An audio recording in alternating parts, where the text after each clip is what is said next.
ipagpatuloy ang aking paksa, ang kahulugan at pagkakahulugan ng pagsasalin.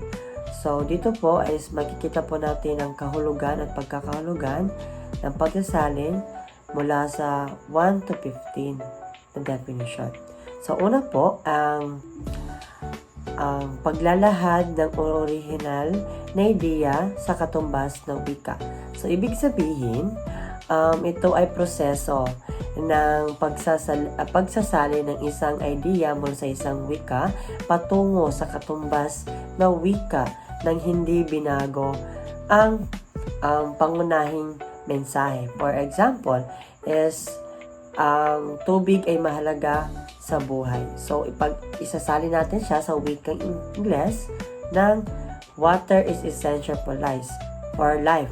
So, meaning, ito ay specific lang sa topic or doon sa sasalinin mo.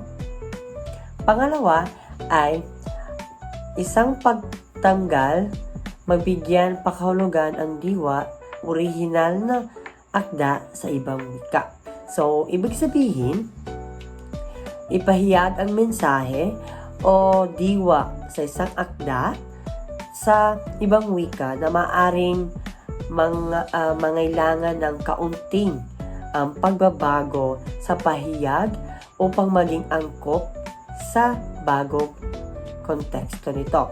So, ang halimbawa ay isang tula sa Filipino na nagpapahayag ng pag-ibig ay maaaring isalin sa Ingles na may mga salitang mas angkop sa kulturang Ingles, tulad ng love is a beautiful journey.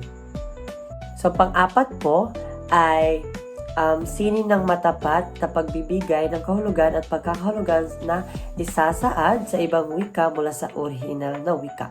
So, ibig sabihin, ang sining na nagsasangkot ng tumpak at makabuluhang pagsasalin ay tumutok sa tunay na kahulugan ng teksto. So, ang panglima naman po, ang paglilipat ng textual na material mula sa orihinal na wika. So, ibig sabihin, ang simpleng pagsasalin ng mga teksto mula sa isang wika ay patungo sa ibang wika at ay maaring mga artikulo, libro, o iba pang mga dokumento. Ang halimbawa naman po ito, isang artikulo tungkol sa kalikasan mula sa Pilipino ay isasalin sa Ingles upang maabot ang mas malawak na idea. Ang pang-ani naman po ay paglalapat ng katumbas na kahulugan sa isang akda o sulatin mula sa orihinal na kultura patungong ibang kultura. So, ibig sabihin, ito ay proseso kung saan ang mga konsepto, salita at karanasan ng isang akda ay inilipat sa paraan ng pag-iisip at karanasan ng ibang kultura upang maintindihan ito ng mas maraming tao. Ang pangpito naman po ay pagtutumbas ng diwa sa diwa ng orihinal na wika patungong paglipat ng wika. So, ibig sabihin, ito ay pagkakatugma ng kahulugan o diwa ng salita sa orihinal na wika sa wika ng sasabihin nito. Ang halimbawa naman po ito ay salitang bahagya. Sa Filipino ay maaring matranslate o masasalin natin to sa slight sa Ingles. At parehong silang nangangahulugang konti. Ang pangwalo po ay ang paglalahad ng pinakamalapit na natural na katumbas ng orihinal na kahulugan ng mensahe mula sa orihinal na wikang patungong paglilipat wika. So, ito ay tungkol sa paghahanap ng pinakamalapit na katumbas sa natural na pagsasali ng kahulugan mula sa isang wika patungong ibang wika. So, ang halimbawa, beautiful sa English ay maaring i-translate bilang maganda sa Filipino. Ang pangsiyam naman po ay sistematikong paraan ng paglilipat diwa mula sa isang wika patungong ibang wika. So, ito naman po yung proseso kung saan ang isang teksto o idea o mensahe ay mula sa wika na isasalin ay ng tumpak at may katumbas ring kahulugan sa ibang wika. So, ginagamit ang pagsasaling upang maiparating ang impormasyon sa mga taong nagsasalita ng iba't ibang wika at para maunawaan ng mas maraming tao sa tiyak na konsepto o mensahe. So, ang halimbawa naman po to ay kapag isalin natin ang salitang hello mula sa wikang Ingles patungong Pilipino, maaari natin gamitin ang salitang kumusta bilang katumbas nito. Sa pamagitan ng sistematikong paraan ng paglilipat diwa, ay sinusubukan natin maipahayag sa ibang wika ang parehong kahulugan at damdamin na taglay na orihinal na salita. Ang pangsampo naman po ay pagpapahayag na orihinal na wika. Ang pangsampo naman po ay pagpapahayag ng orihinal na diwa sa isang sulatin sa ibang wika. So, ang ibig sabihin nito ay pagbibigay ng tamang pahayag o interpretasyon ng orihinal na diwa ng isang teksto sa pamagitan ng translation or pagsasalin sa ibang wika. Isa naman po ay paglilipat ng diwa sa isang orihinal na sulatin sa ibang wika gamit ang parehong paraan at estilo ng pagsulat nito. So, ang ibig sabihin, ito ay tungkol sa pagsasalin ng diwa ng ibang teksto sa pamagitan ng parehong estilo at paraan ng pagsusulat upang mapanatili ang kahulugan at dating ng orihinal na teksto nito.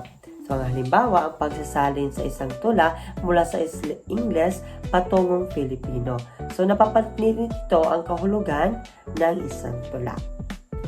Ang 12 naman po ay paglilipat ng diwa, estilo at paraan ng pagpapahayag mula sa orihinal na wika patungong ibang wika ay ang proseso ng pagsasalin ng isang teksto mula sa isang wika patungong ibang wika nang hindi nawawala o nababago ang kahulugan at diwa nito.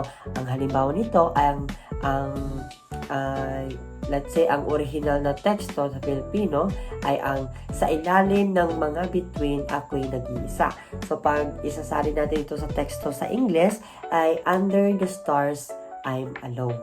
So, dito is although nasalin siya pero hindi pa rin nawawala or nababago yung kahulugan na diwa nito.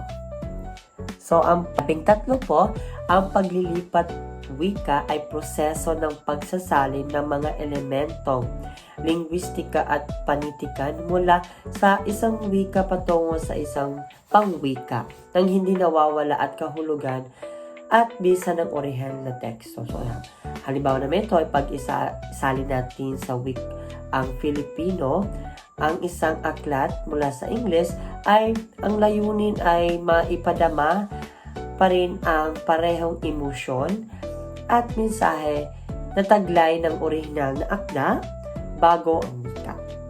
So, ang pang-14 naman po ay pagbabago ng wika ng isang idea o konsepto ay ang proseso ng pagsasalin ng isang mensahe mula sa isang wika patungo iba na mapanatili ang orihinal na kahulugan. So, ang halimbawa nito ay ang orihinal na idea sa salitang Filipino, ang tunay na kaibigan ay nagbibigay ng suporta. Ang nagbibigay ng suporta. So, pag isalin natin to or sa pagbabago ng wika sa Ingles ay the true friend provides support. So, andun pa rin yung orihinal at pagpapanatili ng kahulugan sa pagsasalin. Ang pang-15 ay ang pagtutumbas ng estilo at paraan ay pagpapahayag ay tumutukoy sa pagsasalin na may layunin, mapanatili ang tono at estilo ng orihinal na akda habang isasalin ito sa ibang wika. So, ibig sabihin, kapag isalin natin ang orihinal na pahayag ng Filipino sa likod ng ngiti, may mga kwentong hindi nasasabi. So, kapag isasalin natin sa may katumbas ng estilo, ay sa wikang English, ay behind the smile, there are stories left untold. So, sa labing lima na kahulugan at pagkakahulugan ng pagsasalin, ang importante dito, yung proseso sa pagsasalin ng isang teksto ay dapat hindi mawala sa katumbas at kahulugan sa pagsasalin nito. Maraming salamat po.